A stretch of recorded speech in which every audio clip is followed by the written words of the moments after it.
the same time select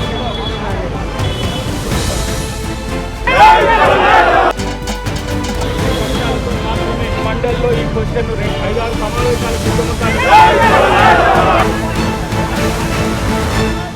2011 మార్చి 10వ తేదీన ఏదైతే ట్యాంక్ బండ్ అష్టదిగ్బంధనం చేసి మిలియన్ మార్చ్ కార్యక్రమాన్ని చేపట్టడం జరిగిందో అది స్ఫూర్తిదాయకమైన ఈవెంట్గా మనం చెప్పుకోవచ్చు. దాన్ని గుర్తు చేసుకుంటూ అమరవీరుల స్తూపం వద్ద కూడా ఉద్యమకారులు అందరూ కూడా చేరుకోవడం జరిగింది. ఆ రోజు జరిగిన సంఘటనలు అందరూ కూడా నెమరు వేసుకోవడం జరిగింది. ప్రస్తుతం మనం చూసుకున్నట్లయితే తెలంగాణ వనరుల పరిరక్షణ కమిటీ ఆధ్వర్యంలో కూడా ఆ రోజు జరిగిన సంఘటనలు అన్నిటి కూడా బ్యానర్ తీసుకొని రావడం జరిగింది. ఎవరెవరైతే తాము ఆ రోజు ఎట్లా కొట్లాడడం జరిగింది, ఆ రోజు జరిగిన విషయాలన్నిటి కూడా ఫ్లెక్సీ రూపంలో తీసుకురావడం జరిగింది. వారందరూ కూడా ప్రస్తుతం మరి వాళ్ళ పరిస్థితి అప్పుడెట్లా ఉండే ఇప్పుడు ఎట్లా ఉందో అడిగే ప్రయత్నం. సార్ చెప్పండి, మీరు తెలంగాణ వనరుల పరిరక్షణ అంటున్నారు, ఎందుకంటే తెలంగాణ ఉద్యమం వచ్చిందే నీళ్లు నిధులు నియామకాల ద్వారా.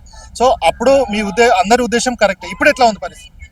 అప్పుడు మేము 2009 ఆ ప్రాంతంలో మేము ఏ రాజకీయ పార్టీ నమ్మకం లేక ఏ జేఏసీలో ఉంటూ తెలంగాణ వనరుల పరిరక్షణ కమిటీ స్థాపించడం జరిగింది. తెలంగాణ వనరుల పరిరక్షణ కమిటీ యొక్క ఆధ్వర్యంలోనే ఇలా సాగరం కావచ్చు, మిలియన్ కావచ్చు, వంట వరకు ఏ కార్యక్రమమైనా ఈ యొక్క కమిటీ ఆధ్వర్యంలో చేసాం. అయితే మిలియన్ మార్చ్ రోజు ఆ రోజు అంటే మేము ప్రొఫెషనల్ ఆర్టిస్టులు. మా మిత్రుడు అమర్నాథ్, ఆయిల్ రెడ్డి, యూసుఫ్ బాయ్ వీళ్ళంతా ఆర్టిస్టులు. అరే మనమంటూ ఏదో తెలంగాణ ఉద్యమం కోసం మనం ఏం చేయాలని చెప్పేసి మేము ఆ రోజు రోడ్డు మీద ప్లాన్ వేసుకున్నాం. ముందే అనుకున్నాం. ఆ రోజు పోలీసులు అరెస్ట్ చేయాలనుకుంటున్నారు. నేను అండర్గ్రౌండ్లోకి వెళ్ళిపోయినా. 3 రోజులు ఎక్కడెక్కడ పోలీసులకు దొరకలేదు. ఎల్బీ నగర్లో పోలీసులు విపరీతమైన వేట మొదలుపెట్టారు. మేము దొరకలేదు. అంటే మన లక్ష్యం ఇది పెట్టుకున్నాం. అంటే ఈ విషయం పెట్టుకుని సీఏ గారు నాకు ఫోన్ చేసి కూడా అప్పటికి నేను తెలంగాణ ఉద్యమంలో కేసులే జైలుకు వచ్చిన.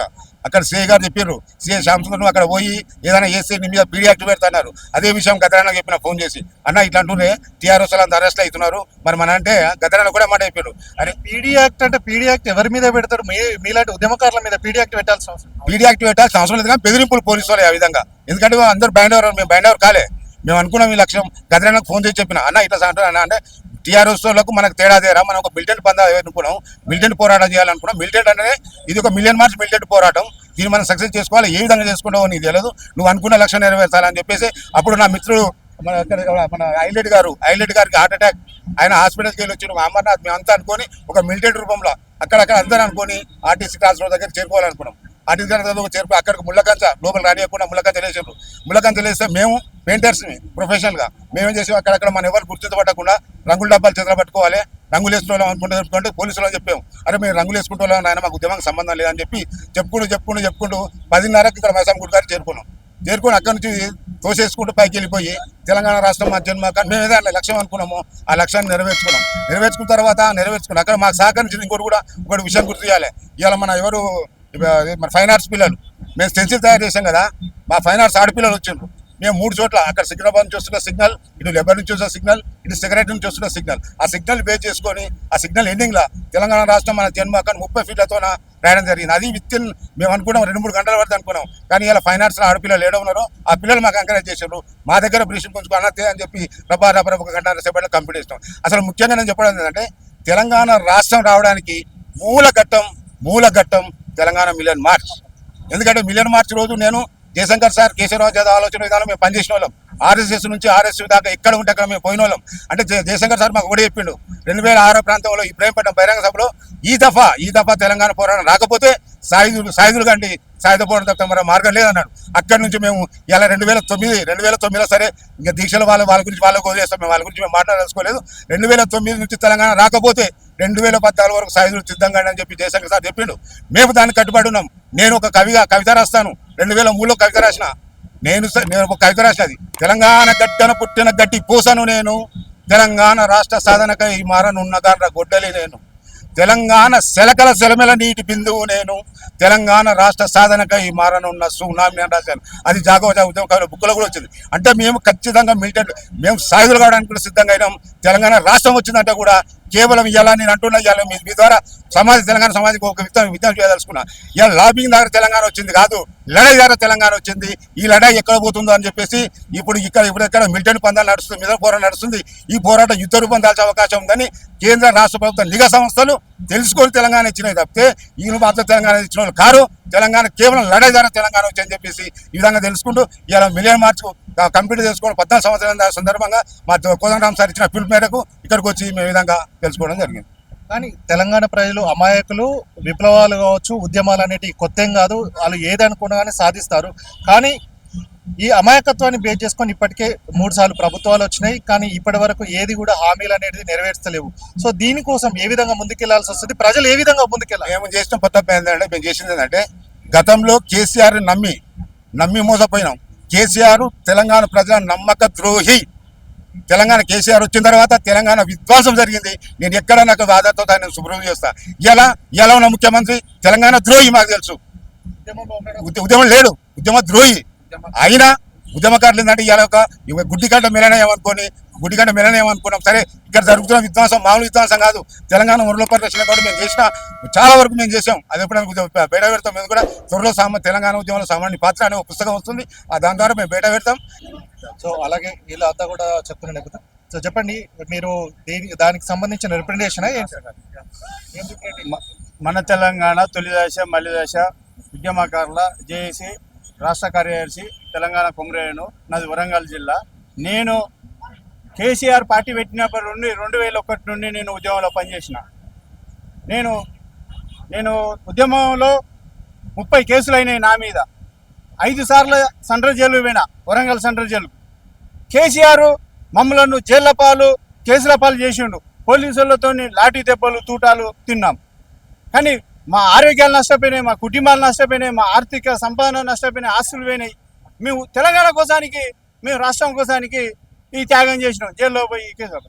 కానీ కేసీఆర్ మాకు కేసులు అయిన వాళ్ళకు, జైల్లో పోయిన వాళ్ళకు, మా నష్టపోయిన వాళ్ళకు ఆయన 10 సంవత్సరాలు పదవి వెళ్ళిండు. తెలంగాణ వచ్చినాక ముఖ్యమంత్రి వెళ్ళిండు.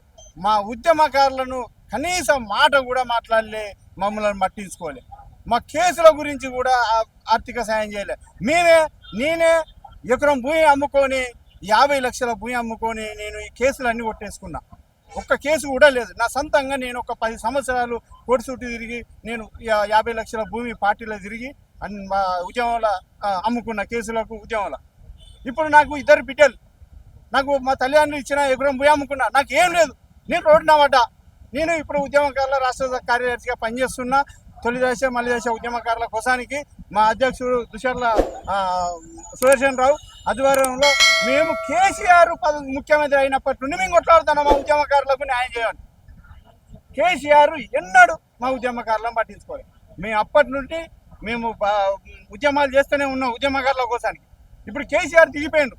మా గద్దరన్న సాక్షిగా, పోరాటం సాక్షిగా, 60 సంవత్సరాల పోరాటం సాక్షిగా ఈ తెలంగాణ పుట్టింది. మన తొలి అమరుడు దొడ్డి కొమరయ్య నిజాం రజాకారుల నుండి పోరాటం చేసి కడవెండి గ్రామం దొడ్డి కొమరయ్య, అక్కడి నుండి ఈ ఉద్యమం రజాకారుల నుండి సైద పోరాటం నుండి స్టార్ట్ అయింది. తొలి అమరుడు సాక్షిగా మేము ఉద్యమకారులకు ఇవాళ మా గద్దరన్న 60 సంవత్సరాల పోరాట సాక్షిగా, ప్రజాయుద్ధ నౌక గద్దరన్న పోరాట సాక్షిగా ఈ మిలియన్ మార్చి కూడా గద్దరన్నే చేసిండు. కేసీఆర్, కోదండరామరెడ్డి వీళ్ళంతా ఢిల్లీలో అంటే ల్యాబింగ్ చేస్తుంటే ఈ గద్దరన్న మా ఉద్యమ సంఘాలతోని, ప్రజా సంఘాలతోని గద్దరన్న ఆ రోజు మిలియన్ మార్చి చేసిండు. గద్దరన్నే త్యాగం, తెలంగాణ వచ్చడం. కొండా లక్ష్మణ్ బాబు స్వతంత్ర సమయం సాక్షిగా మేము ఉద్యమకారులకు మాకు న్యాయం జరగాలని, స్వతంత్ర సమయంలో పింఛన్ ఇవ్వాలని మేము ప్రభుత్వాలకు మేము విన్నపించుకున్నాం. ఈ ముఖ్యమంత్రి రేవంత్ రెడ్డి అప్పుడు పిసిసి అధ్యక్షుడు ఉండగా మీ ఉద్యమకారులకు మీ కేసీఆర్ ఆదుకోలే, నేను ఆదుకుంటా. మేము ఆ కాంగ్రెస్ పార్టీ వస్తే, అధికారంకి వస్తే మీకు ఉద్యమకారులకు స్వతంత్ర సమయంలో పింఛన్ ఇప్పిస్తా 25,000, మీకు భూమి ఇస్తా, మీ ఉద్యమకారులకు మీ కుటుంబాలను ఆదుకుంటా అన్ని విధాల అని ఈ హామీ ఇవ్వడం జరిగింది. మేనిఫెస్టోలో పెట్టడం జరిగింది. కాంగ్రెస్ పార్టీ మేనిఫెస్టోలో పెట్టింది కూడా ఇగో మా దగ్గర ఉన్నాయి ఆధారాలు. ఇగో మీ అన్ని పార్టీలకు, ఇగో కాంగ్రెస్ పార్టీ, ఇగో ఈ బీజేపీ పార్టీ, ఇగో టీఆర్ఎస్ పార్టీ, ఇది బిఎస్పీ పార్టీ, ఇగో మేము పెట్టించినాం ఇవన్నీ. మా అధ్యక్షుడు సుదర్శన్ రావు ఏంటైనా ఢిల్లీ పోయి పెట్టించిండు ఇవన్నీ. కొన్ని సంఘాలు మేము పెట్టించినా మేము అసలైన పోరాటం చేసింది. అప్పుడు వీళ్ళు ఎవరు రాలే, ఇంత ఉద్యమకాలు రాలే. కేసీఆర్ మీద మాట్లాడాలంటేనే చచ్చిపోయిన ఉత్సవాసుకున్నారు, ఎవరు రాలే. నేను ఉద్యమకారుల గురించి అడిగితే కేసీఆర్ మా వరంగల్కి వస్తే నన్ను అరెస్ట్ చేసేది ఒక రోజు ముందే. నన్ను తెలంగాణ వచ్చినాక కూడా మాది భూపాలపల్లి నియోజకవర్గం, మాకు దరిద్రుడు మన స్పీకర్ ఉండే మధుసూదన్ చారి అంటాడు, వాడు మాతోని వాడుకొని స్పీకర్ అయి కూడా వాడు మమ్మలను తెలంగాణ వచ్చినాక మేము ఉద్యమకారులను న్యాయం చేయమంటే మనల్ని జైల్లో పెట్టించి కొట్టించిండు. ఇదే మన కేసీఆర్ ఇంటి మీద కూడా నేను దాడి చేసిన ఉద్యమకారుల గురించి. కేసీఆర్ కుట్రబంది, కేసీఆర్ స్పీకర్ మధుసూదన్ చారి, కడియం చేయారి తెలంగాణ ద్రోహి, వాడిని తీసుకొచ్చి డిప్యూటీ సీఎం చేసిండు వాడు. వీళ్ళు ముగ్గురు నన్ను కొట్టించిండు, 3 రోజులు స్టేషన్లో కొట్టించి నన్ను ఎన్కౌంటర్ చేస్తా ఉన్నారు. నేను ఉద్యమకారుల గురించి కొట్లాడితే నన్ను దాచి దొంగతనం నన్ను రాత్రి ఎత్తుకొచ్చి మా కుటుంబానికి తెలియకుండా, ఎవరు ప్రెస్లో తెలియకుండా, ఎవరికి తెలియకుండా తీసుకుపోయి మా 5 స్టేషన్లు తిప్పి నన్ను కొట్టించిండు కేసీఆర్. నన్ను ప్రజా ఉద్యమ సంఘాలు, మన ప్రతిపక్ష పార్టీలు, అప్పుడు రేవంత్ రెడ్డి తెలుగుదేశం ఉన్నాడు, వీళ్ళందరూ నాకు సపోర్ట్ వచ్చి వాళ్ళందరూ నన్ను స్టేషన్లోకి వెళ్ళి ఇప్పించింది. హనుమంతరావు, నేను కడియం చేయాలని రైతుల గురించి, తెలంగాణ ఉద్యమం గురించి మా శాంపేట మండలంలో చెప్పి ఇసిరేస్తే రైతుల నుండి, చనిపోయిన రైతుల నుండి ఉద్యమకారులను తిట్టిండు. కడియం చేయాలి డిప్యూటీ సీఎంగా ఉన్నాడు. తిడితే నేను చెప్పి నీ తెలంగాణ ద్రోహి, నువ్వు రైతులను తిడతాను అని, నేను ఉద్యమకారులను విమర్శిస్తాను, ఉద్యమకారుల ద్రోహి అని నేను చెప్పి ఇసిరేయడం జరిగింది. నన్ను జైల్లో పెట్టించిండు. అప్పుడు కూడా నాకు హనుమంతరావు వచ్చి ఢిల్లీ నుండి వచ్చి, అప్పుడే రాజ్యసభ ఎంపీగా ఉన్నాడు, ఆయన వచ్చి నన్ను ఇడిపించుకొచ్చిండు సెంట్రల్ జైలు ఉంటే. అన్ని పార్టీలు సపోర్ట్ చేసినాయి, బీజేపీ, తెలుగుదేశం, కమ్యూనిస్ట్ వాళ్ళు అందరూ వచ్చి, ఒక టీఆర్ఎస్ వాడే రాలే, వాడే ఉద్యమకారుల ద్రోహి.